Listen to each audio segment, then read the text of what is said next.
팔순잔치에서 폭탄을 터뜨린 건 우연이 아니었습니다. 왜 제가 20년을 참고 기다렸는지 지금부터 말씀드릴게요.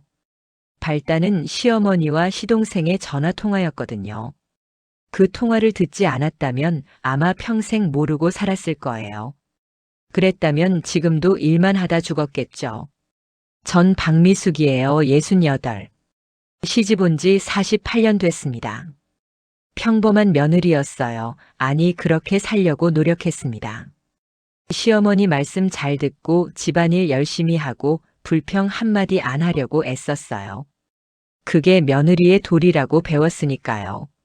시어머니 팔순잔치 단상 위에 섰습니다. 호텔 연회장 조명이 눈부셨어요. 마이크를 잡는 손이 미세하게 떨렸습니다. 손바닥에 땀이 났어요. 친척들이 전부 저를 보고 있었습니다. 100명도 넘는 사람들이요. 어떤 분은 웃고 계셨고 어떤 분은 궁금한 표정이었습니다. 심장이 빠르게 뛰었어요. 가슴 속에서 쿵쿵거리는 소리가 제 귀에까지 들렸습니다. 겉으로는 평온한 척했어요. 20년 동안 연습한 표정이었거든요. 거울 앞에서 몇 번이나 연습했는지 몰라요. 입꼬리를 살짝 올리고 눈에 힘을 빼고 자연스럽게 웃는 연습. 30년 전 남편이 사업 실패로 빚을 졌을 때 시어머니께서 많이 도와주셨다고 말했습니다. 목소리가 떨리지 않게 조심했어요. 또박또박 천천히 말했습니다. 박수 소리가 연회장을 가득 채웠어요. 우레와 같았습니다. 시어머니가 웃으며 고개를 끄덕이셨어요. 만족스러운 표정이었습니다. 친척들을 향해 손까지 흔드셨어요. 그 웃음이 제 눈엔 다르게 보였습니다. 비웃음처럼 느껴졌어요. 30년 동안 속여왔다는 자신감이 넘쳐 보였습니다. 이제 곧 그 웃음이 사라질 거라는 걸 알고 있었거든요. 단 몇 초 후에요. 가방에서 봉투를 천천히 꺼냈습니다. 일부러 천천히 움직였어요. 모두의 시선이 제 손에 집중됐습니다. 이 순간을 위해 20년을 기다렸다는 생각이 들었어요. 20년이라는 시간이 주마등처럼 스쳐갔습니다. 새벽에 일어나 일하던 날들, 밤늦게 귀가하던 길들, 몸이 아파도 참았던 순간들. 전부 이 순간을 위해서였어요. 30년 동안 제가 모은 증거라고 말했습니다. 목소리에 힘을 주었어요. 떨림 없이 또렷하게요. 시어머니 얼굴에서 웃음이 확 사라졌습니다. 마치 누가 스위치를 끈 것처럼 순식간이었어요. 눈이 커지셨습니다. 눈동자가 흔들렸어요. 당황하신 게 보였습니다. 입술이 파르르 떨리는 게 보였어요. 뭔가 말하려다 참으시는 것 같았습니다. 친척들이 웅성거리기 시작했습니다. 무슨 증거? 30년? 뭐라는 거야? 속삭이는 소리들이 물결처럼 퍼져나갔어요. 저는 마이크를 더 꽉 쥐었습니다. 이제 돌아갈 수 없었어요. 사실 남편 빚은 처음부터 없었다고 밝혔습니다. 연회장이 순간 조용해졌어요. 핀 떨어지는 소리도 들릴 것 같았습니다. 숨소리까지 들릴 것 같았어요. 누군가 숨을 삼키는 소리가 났습니다. 마이크를 든 손이 떨렸지만 목소리는 또렷했어요. 이 순간을 위해 얼마나 많이 연습했는지 아무도 모를 거예요. 제 방에서 혼자 중얼거리며 수백 번도 더 연습했습니다. 시어머니께서 만드신 거짓말이었다고 말했습니다. 온 가족이 얼어붙었어요. 시동생 얼굴이 하얗게 변했고 조카들은 눈만 껌뻑거렸습니다. 친척들은 서로를 쳐다보며 믿을 수 없다는 표정을 지었어요. 본편 마이너스 20년 전 회상. 20년 전으로 돌아가 보겠습니다. 그날이 제 인생의 전환점이었어요. 아침은 평범하게 시작됐습니다. 새벽 5시에 일어나 일터로 나갔어요. 48살이었습니다. 아직 젊다고 할 수 있는 나이였죠. 체력도 괜찮았고 희망도 있었어요. 빚만 갚으면 된다고 생각했습니다. 그날 오후 늦게 집에 돌아왔어요. 평소보다 일찍 끝난 날이었습니다. 식당 주인이 오늘은 일찍 가도 된다고 해서요. 현관문을 조용히 열었습니다. 시어머니가 안방에서 통화하고 계셨어요. 목소리가 들렸어요. 전 부엌에서 설거지를 하고 있었습니다. 아침에 못한 그릇들이 쌓여 있었거든요. 물소리가 콸콸 크게 났어요. 수도꼭지를 3개 틀었더니 물이 튀었습니다. 시어머니 목소리가 잘 안 들렸어요. 뭔가 중요한 통화 같았는데 내용이 궁금했습니다. 수도꼭지를 잠갔어요. 설거지통에 손을 담근 채로요. 물이 뚝뚝 떨어지는 소리만 들렸습니다. 고요했어요. 그때 시어머니 목소리가 또렷하게 들렸어요. 미숙이는 끝까지 모를 거야. 제 이름이었습니다. 제 이름을 부르시는 게 아니라 얘기하시는 거였어요. 손이 멈췄어요. 그릇을 쥔 채로 굳어버렸습니다. 설거지통에 담긴 물이 차가워졌는데도 느껴지지 않았습니다. 귀에만 신경이 쏠렸어요. 다른 건 아무것도 들리지 않았습니다. 오로지 시어머니 목소리만요. 우리가 잘 숨겼으니 걱정 말라고 하셨습니다. 우리라고 하셨어요. 누구랑이요? 가슴이 두근거리기 시작했어요. 심장 박동이 빨라졌습니다. 뭘 숨긴 거지? 무슨 말씀이실까? 머릿속이 복잡해졌어요. 시동생 목소리가 들렸습니다. 여자 목소리였어요. 전화 스피커를 켜놓으신 거였습니다. 안방 문이 살짝 열려 있어서 소리가 더 또렷했어요. 시동생이 물었습니다. 언니가 너무 불쌍하지 않냐고요. 목소리에 미안함 같은 건 하나도 없었습니다. 그냥 무심한 질문이었어요. 날씨 이야기하듯이요. 동네개 이야기하듯이요. 시어머니가 웃으셨습니다. 낮게 깔깔거리는 소리였어요. 그 웃음소리를 평생 잊을 수 없을 것 같아요. 귓가에 계속 맴도는 소리요. 며느리 팔자가 원래 그런 거라고 하셨어요. 가슴이 철렁 내려앉았습니다. 속이 텅 빈 것 같았어요. 무릎에 힘이 빠지는 걸 느꼈습니다. 싱크대를 붙잡았어요. 손에 힘을 주었습니다. 그릇이 물속에서 미끄러져 떨어졌지만 신경 쓰지 않았어요.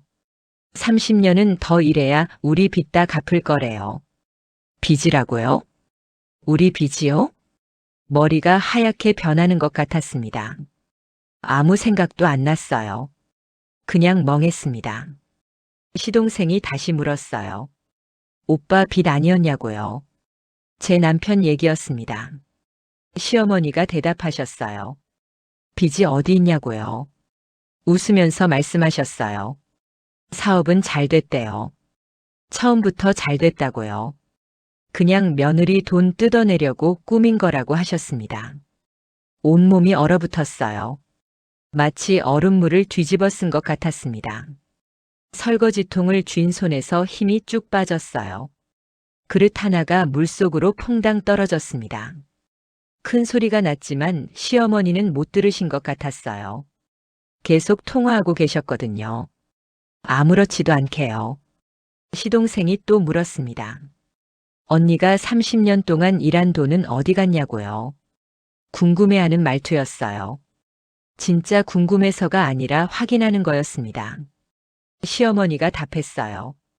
다 당신 명의 통장에 있다고요. 시동생 명이라는 거였어요. 시동생이 웃었습니다. 만족스러운 웃음이었어요. 언니 불쌍하다고 했어요. 하지만 불쌍하다는 말에 진심은 없었습니다. 그냥 하는 소리였어요. 시어머니는 불쌍하면 내가 일하라고 하셨습니다. 당신은 편하게 살 거라고요. 당당하게 말씀하시더라고요. 전화가 끊어졌어요. 뚝 하는 소리가 났습니다. 부엌이 조용해졌습니다. 물 떨어지는 소리만 똑똑 들렸어요. 전 그 자리에 그대로 서 있었어요. 움직일 수가 없었습니다. 다리가 후들후들 떨렸어요. 온몸에 힘이 없었습니다. 주저앉았어요. 부엌 바닥에요. 그냥 주저앉았습니다. 차가운 타일 바닥이 엉덩이에 닿았어요. 차가움이 느껴졌습니다. 손이 떨렸어요. 다리에 힘이 하나도 없었습니다. 서려고 해도 안 섰어요. 30년. 제가 30년을 일했어요. 새벽부터 밤까지 하루도 안 쉬고요. 빚이 없었다고요? 사업은 잘 됐다고요? 제가 벌어온 돈을 시어머니가 가져갔다는 거잖아요. 시동생 통장에 넣어뒀다고요? 눈물이 주르륵 흘러내렸습니다. 뜨거웠어요. 뺨을 타고 흘러내리는 게 느껴졌습니다. 소리 안 나게 울었어요. 시어머니가 들으실까 봐요. 손으로 입을 막았습니다. 흐느끼는 소리가 새 나올까 봐요. 어깨가 들썩거렸지만 소리는 안 냈어요. 한참을 그렇게 앉아 있었습니다. 시간이 얼마나 지났는지 몰랐어요. 10분이었는지 30분이었는지요. 몸이 차가워졌습니다. 타일 바닥에 냉기가 올라왔어요. 엉덩이가 시렸습니다. 허리도 아팠어요. 그제야 정신이 조금 들더라고요. 울고 나니까 머리가 조금 맑아졌습니다. 눈물이 멈췄어요. 더 이상 안 나왔습니다. 생각했어요. 어떻게 해야 할까? 당장 따져 물어야 할까? 안방으로 가서 소리쳐야 할까? 아니면 경찰에 신고해야 할까? 남편한테 말해야 할까? 하지만 곧 깨달았습니다. 증거가 없었어요. 전화 통화 내용을 녹음한 것도 아니잖아요. 그냥 제가 들었다는 것뿐이에요. 시어머니는 발뺌하실 거예요. 그런 말 한 적 없다고 하실 거예요. 남편은 어머니 편을 드실 거예요. 아들이니까요. 시동생은 모른다고 할 거예요. 거짓말 하실 거예요. 전 혼자였습니다. 완전히 혼자요. 아무도 제 편이 아니었어요. 친정은 일찍 여의었고 친구도 없었습니다. 일만 했으니까요. 일어났습니다. 다리가 저려서 비틀거렸어요. 싱크대를 잡고 겨우 섰습니다. 발에 감각이 없었어요. 다시 설거지를 시작했어요. 손은 움직였습니다. 그릇을 씻고 헹궜어요. 물이 흘러내렸습니다. 하지만 머리는 복잡하더라고요. 생각이 꼬리에 꼬리를 물었습니다. 증거를 모아야 했어요. 확실한 증거가 있어야 했습니다. 그래야 당할 수 있겠다고요. 그래야 사람들이 믿을 거라고요. 그리고 때를 기다려야 했어요. 급하게 굴면 안 된다고 생각했습니다. 완벽한 타이밍이 있을 거라고요. 그날부터 달라졌어요. 아니, 겉으로는 똑같았습니다. 전 여전히 새벽 5시에 일어나 일을 나갔어요. 편의점 알바요. 아침 6시까지 일했습니다. 그 다음엔 바로 식당으로 갔어요. 설거지를 12시까지 했습니다. 오후엔 청소 일을 했어요. 저녁 7시까지요. 하루 15시간씩 일했습니다. 몸은 파김치가 됐지만 마음은 달랐어요. 예전엔 그냥 빚 갚으려고 일했습니다. 언젠가 빚이 끝나겠지 하는 희망으로요. 이젠 달랐어요. 증거를 모으려고 일했습니다. 복수를 준비하려고요. 시어머니한테는 아무것도 티내지 않았어요. 저녁에 집에 돌아와서도 평소와 똑같이 굴었습니다. 오늘도 빚 조금 갚았다고 말했어요. 고생했다며 웃으셨어요. 제 돈을 받아가셨습니다. 당신 통장에 넣으시려고요. 아니, 시동생 통장에요. 전 웃으며 드렸어요. 하지만 속으론 세고 있었습니다. 오늘 200만 원. 이번 달 500만 원. 올해 6천만 원. 전부 기억했어요. 공책에도 적었습니다. 날짜, 금액, 시어머니 반응. 세세하게 전부 기록했어요. 1년이 지났습니다. 49살이었어요. 어느 날 시어머니가 외출하셨어요. 병원 간다고 하셨습니다. 정기 검진이라고요. 전 안방에 들어갔어요. 심장이 빠르게 뛰었습니다. 들키면 안 되는 일이었거든요. 손이 떨렸어요. 서랍을 열었습니다. 천천히 조심스럽게요. 통장이 여러 개 있더라고요. 하나를 펼쳤어요. 시어머니 명의였습니다. 잔액을 봤어요. 5천만 원. 제가 1년 동안 번 돈이었습니다. 정확했어요. 손이 떨렸지만 침착하게 사진을 찍었어요. 핸드폰으로요. 각도를 맞춰서 찍었습니다. 흔들리지 않게 조심했어요. 다른 통장도 펼쳤습니다. 3천만 원. 이것도 찍었어요. 여러 장 찍었습니다. 서류도 있더라고요. 부동산 등기부등본이었습니다. 남편 명의였던 집이 시어머니 명의로 바뀌어 있었어요. 언제 이런 일이 있었을까요? 전 전혀 몰랐습니다. 동의도 안 했어요. 이것도 전부 사진 찍었어요. 구석구석 놓치지 않고요. 차용증도 있었습니다. 남편이 빚졌다는 증서였어요. 근데 이상했습니다. 도장이 흐릿하더라고요. 잉크가 번진 것처럼 보였어요. 날짜도 이상했습니다. 손으로 고친 흔적이 보였어요. 연필로 그은 자국도 있었고요. 이것도 전부 사진 찍었습니다. 여러 각도로요. 서랍을 제자리에 놓았어요. 흔적이 남지 않게 조심했습니다. 원래 있던 위치 그대로요. 방을 나왔습니다. 심장이 미친 듯이 뛰었어요. 터질 것 같았습니다. 숨이 가빴어요. 하지만 표정은 평온하게 유지했어요. 시어머니가 돌아오셨을 때도요. 진지 드시라고 말씀드렸습니다. 목소리도 평소와 똑같이 했어요. 시어머니는 아무것도 모르셨습니다.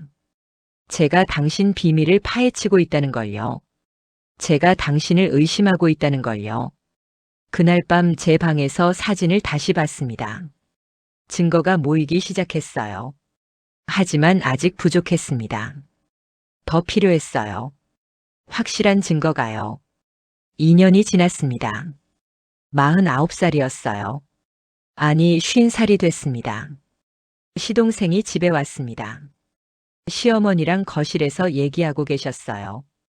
전 부엌에 있었습니다. 저녁 준비를 하고 있었어요. 문이 살짝 열려 있더라고요. 일부러 열어둔 것처럼요. 시동생이 말했어요. 이번 달 생활비를 달라고요. 시어머니가 물으셨습니다. 지난달에도 줬잖냐고요. 애들 학원비를 내야 한대요. 큰애가 수학학원 다닌다고요. 시어머니가 한숨을 쉬셨습니다. 미숙이가 이번 달 많이 벌었으니 주겠다고 하시더라고요. 제 돈이었습니다. 제가 밤낮으로 일해서 번 돈이요. 제 허리가 아프고 다리가 퉁퉁 부어도 일해서 번 돈이요. 시동생한테 가는 거였어요. 학원비 명목으로요. 시동생이 말했습니다. 언니 불쌍하긴 한데 뭐라고요. 웃으면서 말했어요. 농담처럼요. 시어머니가 말했어요. 불쌍하면 내가 일하라고요. 시동생은 싫대요. 편하게 살고 싶다고요. 일하기 싫다고요. 둘이 웃었습니다. 낄낄거리면서요. 전 부엌에서 입술을 깨물었어요. 피가 날 것 같았습니다. 입안에서 쇳맛이 났어요. 하지만 참았어요. 때가 아니었거든요. 아직은요. 그날도 공책에 적었습니다. 시동생에게 300만 원 전달. 생활비 명목. 아니, 학원비 명목. 날짜도 정확히 적었어요. 시간까지요. 3년이 지났습니다. 51살이었어요. 어느 날 시어머니가 아팠습니다. 갑자기 쓰러지셨어요. 병원에 입원하셨어요. 전 간병을 했습니다. 밤낮으로요. 일도 쉬었어요. 잠도 제대로 못 잤습니다. 병원 의자에서 졸았어요. 목이 뻐근했습니다. 몸은 힘들었지만 기회였어요. 시어머니 핸드폰을 볼 수 있었거든요. 시어머니가 주무실 때요. 잠든 걸 확인하고 조심스럽게 핸드폰을 집어들었습니다. 문자 메시지가 와 있더라고요. 은행에서 온 거였습니다. 통장 입금 200만 원. 잔액 8천만 원. 제가 그날 드린 돈이었어요. 시어머니 통장에 바로 들어간 거였습니다. 사진 찍었어요. 문자 내역 전부요. 스크롤을 내려 과거 내역도 봤습니다. 매달 입금 내역이 쭉 있었어요. 전부 찍었습니다. 통화 내역도 봤습니다. 시동생이랑 매일 통화하고 계셨어요. 하루에 서너 번씩이요. 내용도 확인했습니다. 카카오톡 대화 내용이요. 전부 제 돈 얘기였어요. 이번 달 미숙이가 얼마 벌었다는 내용. 다음 달엔 더 일 시켜야겠다는 말. 노후 자금으로 쓸 거라는 계획. 전부 캡처했습니다. 화면을 찍고 또 찍었어요. 증거가 쌓여갔어요. 하나씩 하나씩요. 확실하게요. 5년이 지났습니다. 56살이었어요. 세월이 빨랐습니다. 남편이 갑자기 아팠습니다. 암이었어요. 6개월 시한부였습니다. 청천벽력 같은 소식이었어요. 하늘이 무너지는 것 같았습니다. 전 간호하며 남편한테 물었습니다. 빚이 얼마나 남았냐고요. 남편이 고개를 돌렸어요. 미안하다고 했습니다. 목소리가 떨렸어요. 아직 많이 남았다고 했어요. 5천만 원쯤이라고요. 거짓말이었습니다. 빚은 애초에 없었으니까요. 남편도 알고 계셨던 거예요. 괜찮다고 했어요. 제가 다 갚겠다고요. 남편이 제 손을 잡았습니다. 약한 힘으로요. 고맙다고 했어요. 당신 덕분에 집안이 산다고요. 눈물이 났습니다. 남편도 공모자였어요. 처음부터 알고 계셨던 거예요. 날 속인 거였어요. 전 알고 있었지만 아무 말도 안 했습니다. 남편은 석 달 후에 돌아갔어요. 장례식장에서 시어머니가 우셨습니다. 큰 소리로요. 시동생도 울었어요. 전 울지 않았습니다. 눈물이 안 나왔거든요. 이미 다 말라버린 것 같았어요. 장례를 치르고 일주일 후였습니다. 시어머니가 부르셨어요. 안방으로 갔습니다. 이제 빚은 내가 다 갚아야 한다고 했어요. 알고 있다고 대답했습니다. 남편 없다고 게으름 피우면 안 된다고 하셨어요. 더 열심히 일해야 한다고요. 네, 라고 했습니다. 고개를 숙였어요. 하지만 속으론 웃고 있었습니다. 조금만 더 기다리면 된다고 생각했어요. 때가 올 거라고요. 반드시요. 그날이 언젠가 올 거라고요. 파트 1 종료 마이너스 약 5,900자. 파트 2에서 계속됩니다. 해시태그 모른 척한 비밀 마이너스 파트 2 확장판. 남편 장례 후 1년이 지났습니다. 57살이었어요. 세월이 참 빨랐습니다. 전 여전히 새벽 5시에 일어나 일터로 나갔는데 하루하루가 기계처럼 돌아가더라고요. 알람이 울리면 일어나고 세수하고 옷 입고 나가고 생각할 시간도 없이 움직였어요. 편의점에서 아침 6시까지 일하고 그 다음엔 바로 식당으로 가서 12시까지 설거지를 했어요. 손이 텄습니다. 찬물에 담그니까요. 겨울엔 더 심했어요. 오후엔 청소 일을 하다가 저녁 7시가 되면 집으로 돌아왔습니다. 버스를 2번 갈아타야 했어요. 집에 돌아오면 8시였는데 저녁을 차려 시어머니께 드리고 맞은편에 앉아 밥을 먹곤 했어요. 말없이 먹었습니다. 시어머니도 말이 없으셨어요. 숟가락 소리만 찰랑찰랑 났습니다. 입에 넣어도 맛을 모르겠더라고요. 그냥 씹어서 삼킬 뿐이었습니다. 밥알이 목구멍으로 넘어갔어요. 식사를 마치고 설거지를 하면 시어머니는 안방으로 들어가셨고 전 제 방으로 올라가 서랍을 열었어요. 깊숙이 숨겨둔 곳이었습니다. 공책을 꺼내서 오늘 번 돈을 적었습니다. 20만 원, 이번 달 누적 500만 원, 올해 누적 6천만 원. 시어머니한테 드린 돈이었는데 공책을 닫고 깊숙이 넣어두면 누구도 찾을 수 없었어요. 옷 사이에 끼워뒀거든요. 그날 밤 핸드폰을 꺼내 사진첩을 열었는데 지난 5년간 찍은 증거 사진들이 가득하더라고요. 통장 사진, 문자 메시지, 통화 내역, 차용증, 등기부등본 전부 있었지만 아직 부족하다는 생각이 들었어요. 완벽하지 않았습니다. 더 필요했습니다. 결정적인 증거가요. 혹시 모를 상황에 대비해야 했어요. 다음 날 아침 시어머니가 외출 준비를 하시길래 어디 가시냐고 물었더니 은행 간다고 하셨어요. 적금 만기라고요.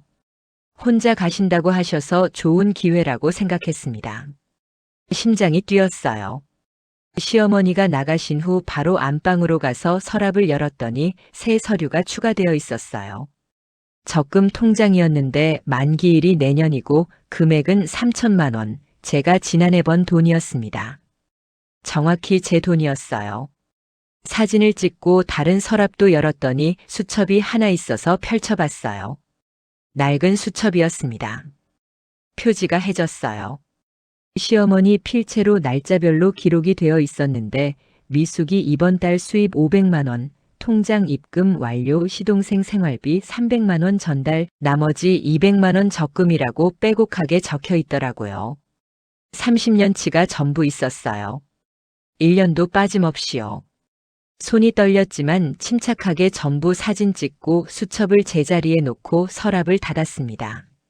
정확히 원래대로요. 방을 나와 부엌으로 가서 물을 마셨는데 심장이 빠르게 뛰고 있었어요. 손도 떨렸습니다. 이제 증거는 충분했지만 때가 아니었습니다. 아직은요. 더 기다려야 했어요.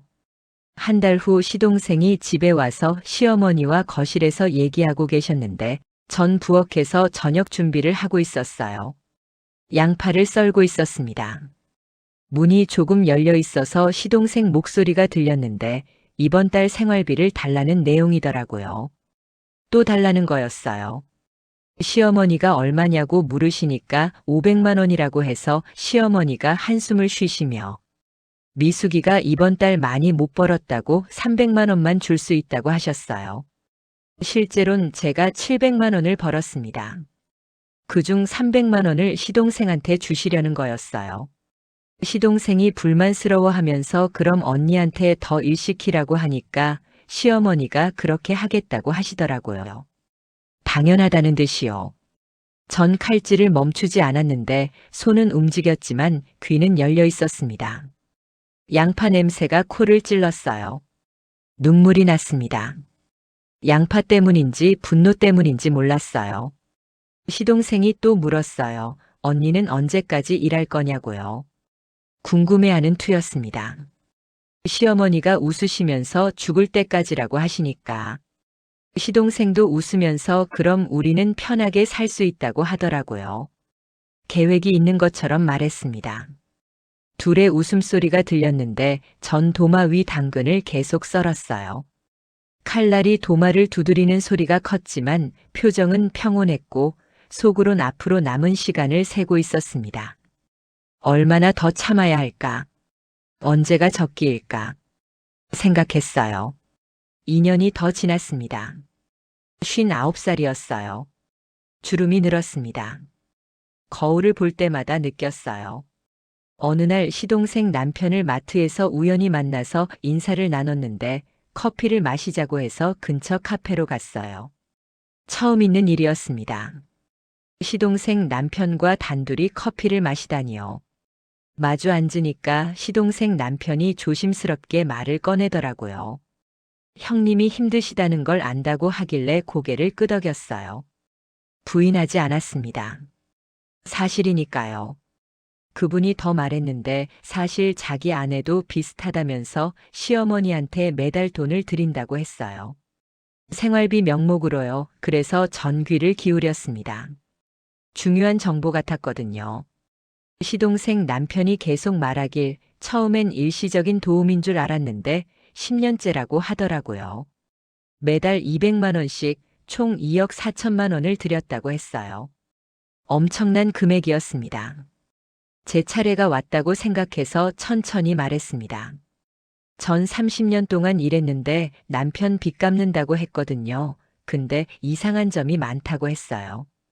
빚이 줄지 않는다고요. 시동생 남편이 눈을 크게 뜨면서 뭐가 이상하냐고 물으시길래 빚이 줄지 않는다고 말했습니다. 30년 동안 1억 8천만 원을 갚았는데도요. 계산해보면 이상한 거였어요. 시동생 남편 얼굴이 굳으시더니 혹시 증거가 있냐고 물으셔서 있다고 했어요. 자신 있게 말했습니다. 전부 기록했고 사진도 찍어뒀다고 하니까 시동생 남편이 한숨을 쉬시면서 자기도 의심은 했지만 확신이 없었다고 하더라고요. 이제 확신이 생겼다면서 우리 둘이 힘을 합치자고 제안해서 고개를 끄덕였어요. 동맹이 생긴 거였습니다. 그날부터 우리는 동맹이 됐는데 시동생 남편도 증거를 모으기 시작했어요. 통장 내역, 이체 기록, 문자 메시지 전부요. 자기도 속았다는 걸 깨달은 거였습니다. 한 달에 한 번씩 만나서 증거를 공유하고 계획을 세웠는데 언제 어떻게 폭로할지를 의논했습니다. 조심스럽게 진행했어요. 들키면 안 됐으니까요. 6개월이 지났어요. 60살이 됐습니다. 환갑이었지만 특별한 감흥은 없었어요. 시어머니가 팔순을 맞으셨는데 시동생이 잔치를 하자고 했어요. 호텔에서 크게 친척들 전부 부르자고 하니까 시어머니가 좋아하셨습니다. 흔쾌히 동의하셨어요. 준비가 시작됐는데 전 조용히 지켜보면서 속으론 웃고 있었어요. 기회가 왔다고 생각했습니다. 완벽한 타이밍이었어요. 모두가 모이는 자리니까요. 시동생 남편과 만나서 그날이 되면 어떻게 할지 의논했는데 계획을 세밀하게 짰습니다. 누가 먼저 말할지, 어떤 순서로 증거를 보여줄지 전부 정했어요. 시나리오를 만들었습니다. 리허설도 했어요. 준비는 끝났고 이제 그날만 기다리면 됐습니다. 팔순잔치 일주일 전이었는데 시어머니가 부르셔서 안방으로 갔어요. 무슨 일일까 궁금했습니다. 시어머니가 봉투를 하나 주시길래 열어보니까 100만 원이 들어있더라고요. 팔순잔치 때 입을 옷 사라고 하셔서 고맙다고 했어요. 예의를 갖췄습니다. 시어머니가 웃으시면서 그동안 고생 많았다고 앞으로도 잘 부탁한다고 하시길래 네 라고 대답하고 고개를 숙였습니다. 하지만 속으론 다짐하고 있었어요. 이제 끝이라고요. 200만 원이 마지막이라고요. 팔순잔치 사흘 전부터 긴장이 됐습니다. 잠이 잘 안 왔어요. 밤에 뒤척였습니다. 이불을 걷어차고 다시 덮고를 반복했어요. 시나리오를 머릿속으로 몇 번이나 되뇌었는지 몰라요. 말실수하면 안 됐습니다. 완벽해야 했어요. 이틀 전에는 시동생 남편과 다시 만났습니다. 최종 점검을 했어요. 서류도 확인했습니다. 전부 챙겼는지요. 하루 전날 밤엔 거의 잠을 못 잤습니다. 새벽 3시까지 뒤척이다 겨우 잠들었어요. 알람이 울렸을 때 몸이 무거웠지만 정신은 또렷했습니다. 드디어 그날이 온 거였어요. 20년을 기다린 날이요. 옷을 입었습니다. 새로 산 정장이었어요. 검은색이요. 거울을 봤는데 낯설었습니다. 평소에 입던 옷이 아니었거든요. 립스틱도 발랐어요. 오랜만이었습니다. 준비를 마치고 호텔로 향했는데 택시를 탔어요. 차 안에서 심호흡을 했습니다. 긴장을 풀려고요. 손에 든 가방이 무거웠습니다. 증거가 가득 들어 있었거든요. 호텔에 도착했을 때 이미 사람들이 모여 있었어요. 연회장 입구에서 시동생 남편을 봤습니다. 눈이 마주쳤어요. 고개를 끄덕였습니다. 준비됐다는 신호였어요. 연회장 안으로 들어갔는데 화려했습니다. 샹들리에가 반짝이고 꽃장식이 가득했어요. 시어머니는 단상 한가운데 앉아 계셨습니다. 환하게 웃고 계셨어요. 마지막 웃음이 될 거라고 생각했습니다. 팔순잔치 당일이 왔습니다. 호텔 연회장이었는데 친척들이 모여들어서 시댁 친척, 외척, 남편 친구들까지 100명이 넘더라고요. 웅성웅성 소리가 가득했어요. 사람들이 떠들고 웃고 인사하고 있었습니다.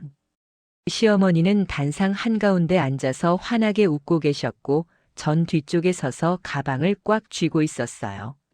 손에 땀이 났습니다. 가방 손잡이가 미끄러웠어요. 시동생 남편이 제 옆에 와서 준비됐냐고 물어서 고개를 끄덕였는데 그분도 가방을 들고 있었어요. 증거가 전부 들어 있었습니다. 우리 둘만의 비밀 무기요. 식사가 시작됐는데 사람들이 음식을 먹으며 떠들고 시어머니는 계속 웃으시면서 친척들이 축하 인사를 하면 고맙다고 했어요. 행복해 보이셨습니다. 아무것도 모르시는 것 같았어요. 곧 터질 폭탄을요. 식사가 끝나고 순서가 시작됐는데 시동생이 먼저 무대에 올라가서 마이크를 잡고 어머니 자랑을 하더라고요. 평생 자식들 위해 희생하셨다면서 존경한다고 하니까 박수가 터졌어요. 우레 같았습니다. 사람들이 일어서서 박수를 쳤어요. 시동생이 내려오고 사회자가 다음 순서를 불렀는데 며느리 박미숙이라고 하더라고요. 제 차례였습니다. 드디어요. 천천히 단상으로 올라가서 계단을 하나씩 밟았는데 심장이 빠르게 뛰었지만 얼굴은 평온했어요. 계단이 5개였습니다. 하나, 둘, 셋, 넷, 5. 숫자를 세며 올라갔어요. 단상 위에 서서 마이크를 잡았는데 친척들이 저를 보고 있었고 시어머니도 웃으며 저를 보셨습니다. 기대하는 눈빛이었어요. 감동적인 말을 할 거라고 생각하시는 것 같았습니다. 입을 열어서 30년 전 남편이 사업 실패로 빚을 졌을 때 시어머니께서 많이 도와주셨다고 말했더니 박수 소리가 났어요. 짝짝짝. 시어머니가 더 크게 웃으셨습니다. 고개를 끄덕이셨어요. 그래서 오늘 제가 준비한 게 있다고 하면서 가방에서 봉투를 꺼냈습니다. 천천히요. 일부러 천천히 움직였어요. 30년 동안 제가 모은 증거라고 말하니까 시어머니 얼굴이 굳으시고 친척들이 웅성거리기 시작하더라고요. 증거? 무슨 증거? 사람들이 수군거렸습니다. 마이크를 입에 가까이 대고 말했어요. 사실 남편 빚은 처음부터 없었다고요. 연 회장이 조용해졌는데 시어머니께서 만드신 거짓말이었다고 밝혔습니다. 목소리가 울렸습니다. 연 회장 스피커를 통해 제 목소리가 퍼져나갔어요. 친척들이 놀라는 소리를 냈고 시어머니가 일어나려고 하셨지만 옆에 있던 시동생이 붙잡았어요. 어머니 팔을 잡고 앉혀놨습니다. 계속 말했습니다. 20년 전 시어머니와 시동생의 전화 통화를 우연히 들었는데 며느리 돈 뜯어내려고 빚을 꾸몄다는 내용이었다고 했더니 연 회장이 술렁거렸어요. 뭐라고? 거짓말이었다고? 소리들이 여기저기서 났습니다. 봉투에서 서류를 꺼냈는데 첫 번째는 공책이었어요. 낡은 공책이요. 30년간 시어머니께 드린 돈을 기록한 거라고 말하면서 총액은 1억 8천만 원이라고 밝혔더니 친척들이 숨을 죽였습니다. 1억 8천만 원? 그 많은 돈을? 누군가 소리쳤어요. 두 번째는 시어머니 통장 사진이었는데 제가 번 돈이 전부 시어머니 명의로 되어 있다고 했더니 스크린에 사진이 떴어요. 호텔 측에 미리 부탁해둔 거였는데 통장 잔액이 크게 보였습니다. 8천만 원이요. 친척들이 웅성거렸어요. 정말이네. 저게 전부 며느리가 번 돈이라고. 세 번째는 시어머니 수첩 사진이었는데 제가 번 돈을 어떻게 나눴었는지 적힌 거라고 말하니까 스크린에 수첩 내용이 떴습니다. 시동생 생활비, 적금, 노후 자금이 빼곡했는데 시동생 얼굴이 하얗게 변하더라고요. 입이 떡 벌어졌어요. 네 번째는 차용증 사진이었는데 남편이 빚을 졌다는 증서라고 하면서 하지만 도장이 흐릿하고 날짜가 조작됐다고 밝혔어요. 스크린에 확대된 사진이 떴습니다. 도장이 흐릿한 게 선명하게 보였어요. 날짜를 손으로 고친 흔적도요.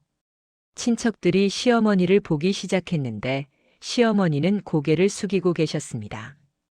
움직이지 않으셨어요. 마지막 서류를 꺼냈는데 부동산 등기 부등본이었어요. 남편 명의였던 집이 시어머니 명의로 바뀐 거라고 말하면서 제 동의 없이라고 했더니 스크린에 등기 부등본이 떴습니다. 날짜가 선명했는데 남편이 돌아가시기 일주일 전이었어요. 죽기 직전에 명의를 바꾼 거였습니다. 친척들이 놀랐고 시어머니를 보는 눈빛이 달라졌습니다. 동정에서 비난으로 변했어요. 마이크를 내려놓지 않고 한 가지 더 있다고 말한 다음 시동생 남편을 불렀어요. 그분이 단상으로 올라와서 가방을 들고 오길래 마이크를 건넸습니다. 손이 떨리는 게 느껴졌어요. 시동생 남편이 말하기 시작했는데 자기도 10년 동안 시어머니께 돈을 들였다면서 매달 200만 원씩 총 2억 4천만 원이라고 밝혔어요. 생활비 명목이었는데 그 돈이 어디 쓰였는지 모른다고 하더라고요. 가방에서 서류를 꺼냈는데 이체 기록이었고 스크린에 떴어요. 매달 200만 원씩 정확히 이체된 내역, 10년치가 전부 보였습니다. 숫자가 쭉 나열됐어요. 친척들이 웅성거렸고 시동생이 일어나려 했지만 옆 사람들이 붙잡았어요. 앉아 있으라고 했습니다. 시동생 남편이 계속 말했는데 오늘 이 자리에서 묻고 싶다면서 그 돈은 어디 갔냐고, 왜 며느리와 사위를 속였냐고 물었습니다. 목소리가 떨렸어요. 분노가 섞여 있었습니다. 연 회장이 조용해졌는데 모두가 시어머니를 보고 있었고 시어머니는 고개를 숙인 채 대답이 없으셨어요. 입을 열지 않으셨습니다. 전 다시 마이크를 잡고 마지막으로 말했습니다. 오늘 이 자리에서 요구사항이 있다고 하면서 첫째 시어머니 명의로 된 제 돈을 전부 돌려달라고 했어요. 목소리에 힘을 주었습니다. 둘째, 시동생이 받아간 돈도 돌려달라고 하고 셋째 집 명의를 다시 남편 명의로 돌리거나 제게 이전하라고 했습니다.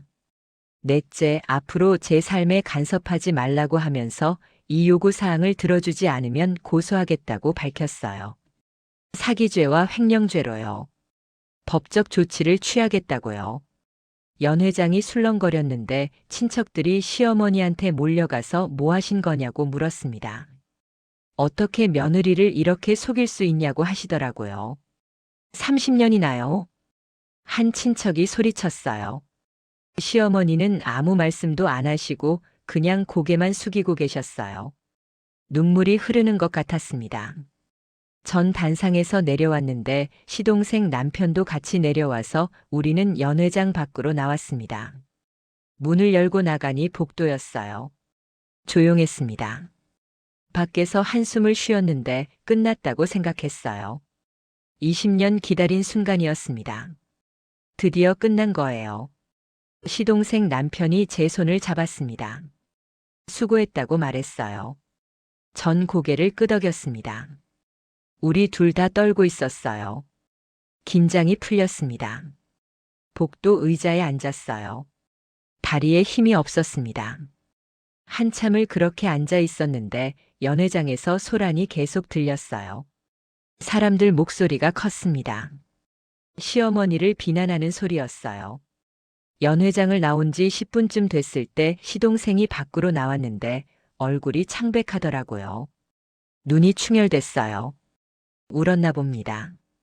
제 앞에 서서 말을 꺼내려다 멈추고는 그냥 고개를 숙였어요. 미안하다고 하는데 작은 목소리였고 전 대답하지 않았습니다. 그냥 봤어요. 시동생이 계속 말하길 몰랐다고, 어머니가 그렇게까지 하신 줄 몰랐다고 하면서 저를 보지 못하고 말하더라고요. 손을 비비고 있었습니다. 전 가만히 듣고만 있었는데 시동생이 눈물을 보이면서 정말 몰랐다고 반복했어요. 생활비 받는 게 당연한 줄 알았고 언니가 정말 빚 갚는 거라고 믿었다고 하더라고요. 목소리가 떨렸습니다. 진심인 것 같았어요. 한참을 그렇게 서 있었는데 전 천천히 입을 열어서 몰랐다는 말로는 부족하다고 했어요. 차갑게 말했습니다. 시동생이 고개를 들면서 어떻게 하면 되냐고 물으시길래 받은 돈을 돌려달라고 말했습니다.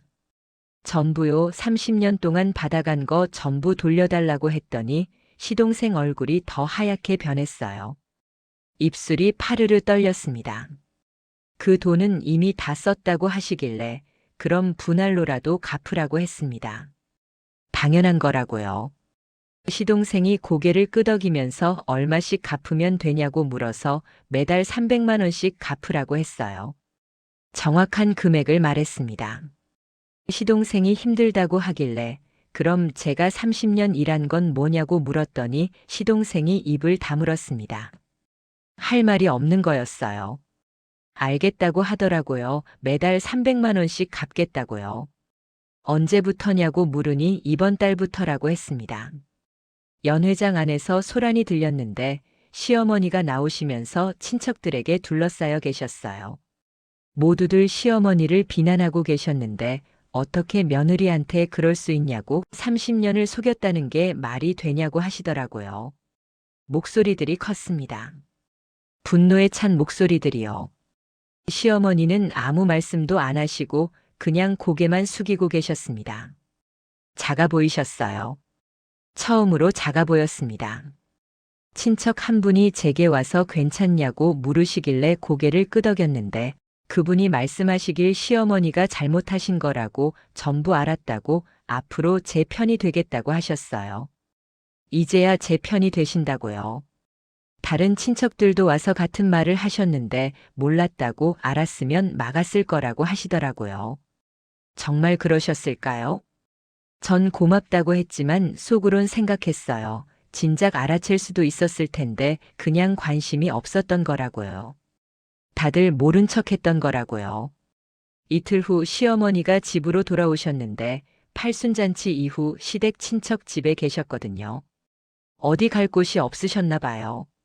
현관문이 열리는 소리가 들려서 전 거실에 서 있었는데 시어머니가 들어오시더니 저를 보시고는 고개를 돌리셨어요.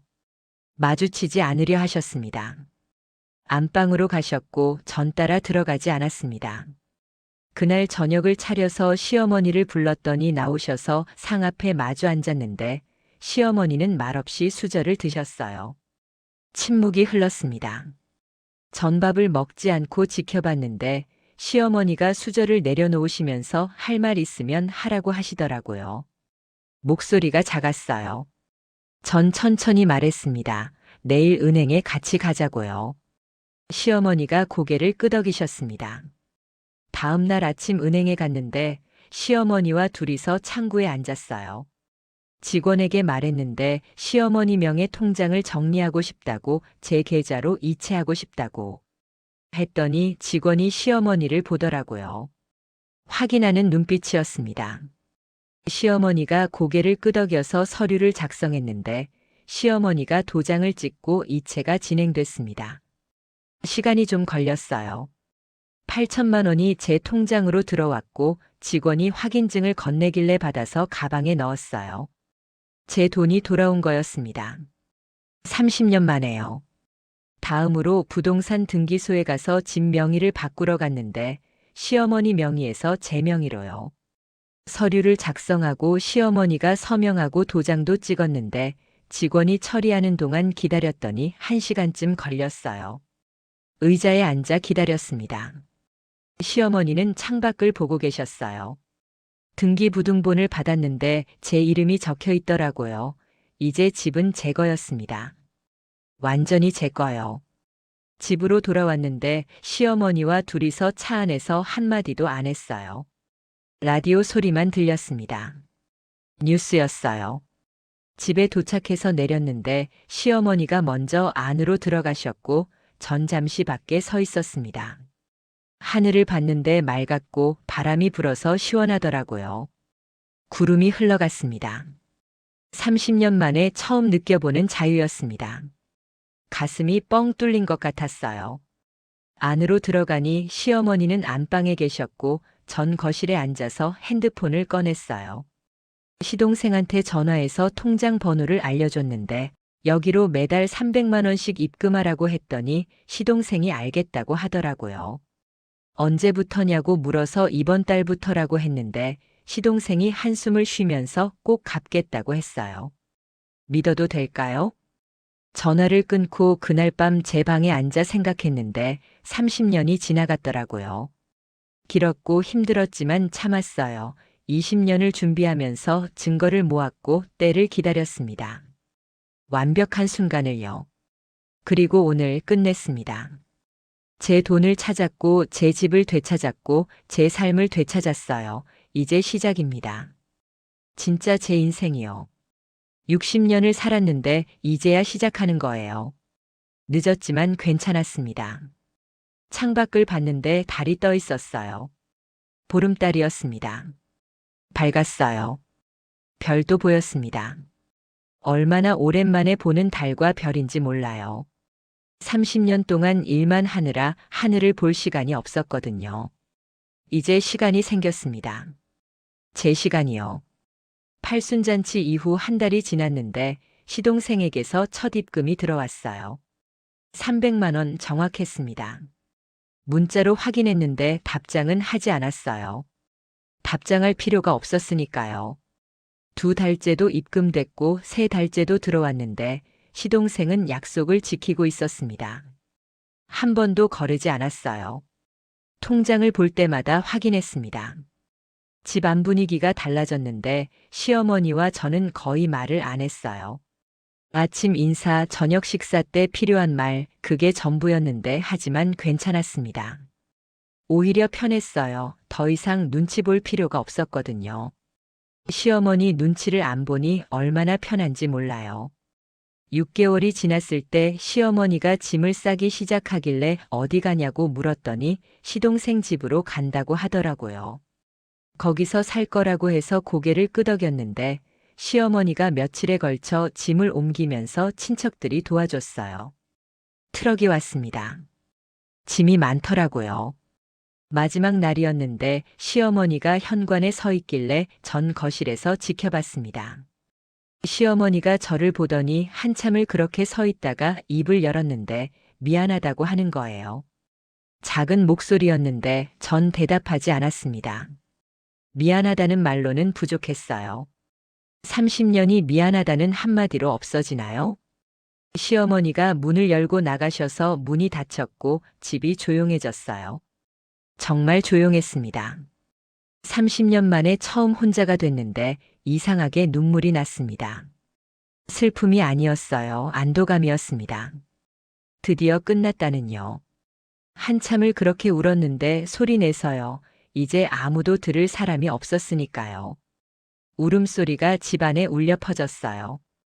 거실, 부엌, 안방까지요.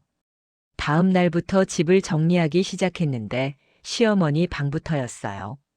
짐은 다 가져갔지만 흔적은 남아 있어서 서랍을 열었더니 비어 있었고 옷장도 비어 있었습니다. 텅 비었어요. 깨끗이 청소했는데 먼지를 털고 바닥을 닦고 창문을 열었더니 바람이 들어와서 상쾌하더라고요. 환기가 됐습니다. 그 방을 제 작업실로 만들기로 했는데 예전부터 하고 싶었던 일이 있었거든요. 뜨개질이었습니다. 어릴 적 어머니가 하시던 거였어요. 인터넷으로 도구를 주문하고 실도 여러 가지 샀는데 책상을 놓고 선반을 설치했어요. 혼자 했습니다. 제 공간이 생겼습니다. 30년 만에요. 완전히 제 거요. 일주일 후 작업실이 완성됐는데 앉아서 뜨개질을 시작했습니다. 서툴었지만 즐거웠어요. 제가 하고 싶어서 하는 일이었거든요. 누가 시켜서 하는 게 아니라요. 제 의지로요. 한 달쯤 지났을 때 목도리 하나를 완성했는데 파란색이었고 제가 좋아하는 색이요. 거울 앞에 서서 둘러보니 잘 어울렸는데 웃음이 났어요. 자연스러운 웃음이었습니다. 언제 마지막으로 거울 보며 웃었는지 기억이 안 났습니다. 그날 처음 밖에 나가봤는데 산책을 하려고요. 30년 동안 일만 했지 산책은 한 번도 안 했거든요. 시간이 없었으니까요. 동네 공원으로 가서 벤치에 앉았는데 사람들이 지나다녔어요. 산책하는 노인들, 강아지 데리고 나온 사람들, 조깅하는 젊은이들, 다들 평온해 보였는데 저도 이제 그중 한 명이었습니다. 여유가 있었어요. 1시간쯤 앉아 있다가 일어나서 집으로 돌아가는 길에 카페에 들렀는데 커피를 주문했어요. 30년 만에 처음 마셔보는 카페 커피였는데 맛있더라고요. 향이 좋았습니다. 창가에 앉아 밖을 보면서 사람들이 오가는 걸 지켜봤는데 시간이 천천히 흘렀습니다. 급할 게 없었어요. 누구 눈치 볼 필요도 없었고 편안했습니다. 세상이 이렇게 느리게 돌아가는 줄 몰랐어요. 그날 저녁 집에 돌아와 저녁을 준비했는데 제 것만요. 간단하게 만들어서 혼자 먹었는데 조용했지만 외롭지 않았어요. 오히려 평화로웠습니다. 혼자 먹는 밥이 이렇게 맛있는 줄 몰랐어요. 석 달이 지났는데 시동생에게서 계속 입금이 들어왔어요. 한 번도 거르지 않았고 통장 잔액이 늘어갔는데 제 돈이었습니다. 제가 번 돈이요. 이제 아무도 가져가지 않았습니다. 온전히 제 거였어요. 어느 날 시동생 남편에게서 전화가 왔는데 오랜만이었어요. 식사 한번 하자고 해서 좋다고 했는데 다음 주 토요일에 만나기로 했습니다. 레스토랑에서 만났는데 시동생 남편이 먼저 와 있더라고요. 마주 앉아서 식사를 주문했는데 그분이 말을 꺼냈어요. 그동안 잘 지냈냐고 물어서 잘 지냈다고 대답했는데 시동생 남편도 시어머니로부터 돈을 돌려받기 시작했다고 했어요. 매달 200만 원씩이라고 하길래 다행이라고 했더니 그분이 웃으면서 형님 덕분이라고 하더라고요. 형님이 용기 내지 않았으면 자기도 평생 모르고 살았을 거라면서 고맙다고 했는데 전 고개를 저었어요. 서로가 도왔다고 말했습니다. 정말 그랬으니까요. 식사를 하며 이런저런 얘기를 나눴는데 편안했어요. 이제 우리는 동맹이 아니라 친구였습니다. 진짜 친구요. 1년이 지났습니다. 69살이 됐어요. 뜨개질 실력이 늘어서 목도리뿐 아니라 모자도 만들고 장갑도 만들었는데 친구들한테 선물했더니 좋아해 줬어요. 하나 팔아보지 않겠냐는 제안도 받아서 생각해 보겠다고 했는데 인터넷으로 알아봤습니다. 수제 제품 파는 사이트가 있어서 등록하고 사진을 올리고 가격을 정했는데 일주일 후 첫 주문이 들어왔어요. 기뻤는데 정성껏 만들어 보냈더니 구매자가 후기를 남겼어요. 예쁘고 따뜻하다고 해서 뿌듯했습니다. 주문이 조금씩 늘어났는데 바빠졌지만 행복했어요. 제가 좋아서 하는 일이었으니까요. 돈을 벌어서가 아니라요. 2년이 지났을 때 시동생이 마지막 입금을 했는데 약속한 금액을 다 갚은 거였습니다. 계산해 보니 정확했어요. 전화가 와서 다 갚았다고 하길래 확인했다고 말했는데 시동생이 한참 침묵하더니 정말 미안했다고 했어요. 알겠다고 했는데 이제 각자 잘 살자고 했더니 시동생이 고맙다고 하더라고요. 전화를 끊었는데 끝났습니다. 완전히요. 모든 게 정리됐어요. 그날 밤 작업실에 앉아 창밖을 봤는데 달이 밝았고 별도 보였어요. 71살 늦은 나이였지만 괜찮았습니다. 이제 시작이니까요, 제 인생이요. 진짜 시작이요. 누구 눈치 안 보는 살, 누구한테 착취당하지 않는 살, 제 이름으로 사는 살. 손에 뜨개질 바늘을 들었는데 새 작품을 시작했습니다. 빨간색 스카프였는데 제가 예전부터 만들고 싶었던 거였어요. 어머니가 좋아하시던 색이었습니다. 바늘을 움직였는데 실이 엮여갔습니다. 하나씩요, 천천히요, 제 속도로요. 급할 게 없었어요. 창밖에서 바람 소리가 들렸는데 잔잔했고 평화로웠습니다. 이게 자유구나 싶었어요. 진짜 자유요. 30년 동안 꿈꿨던 거요. 뜨개질을 하며 생각했습니다. 만약 20년 전에 바로 폭로했다면 어땠을까? 아마 아무도 안 믿었을 거예요. 증거가 없었으니까요. 참은 게 아니라 준비한 거였습니다. 완벽하게요. 그래서 이긴 거예요. 완전히요. 다음 날 아침 일찍 일어나 공원으로 산책을 나갔습니다. 벚꽃이 피어 있더라고요. 봄이 왔어요.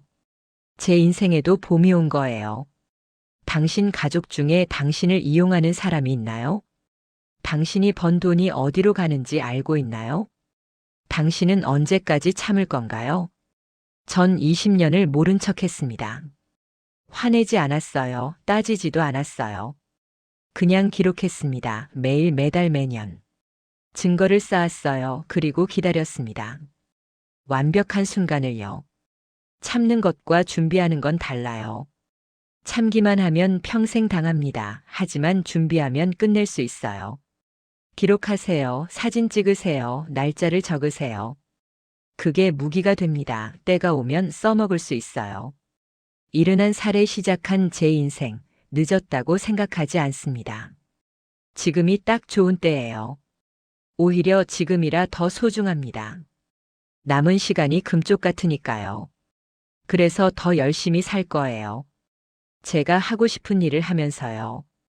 다음 시간엔 재혼한 남편이 숨긴 전처 자식과의 비밀을 함께 걸어보실래요? 여기는 마음극장입니다. 오늘도 들어주셔서 고맙습니다.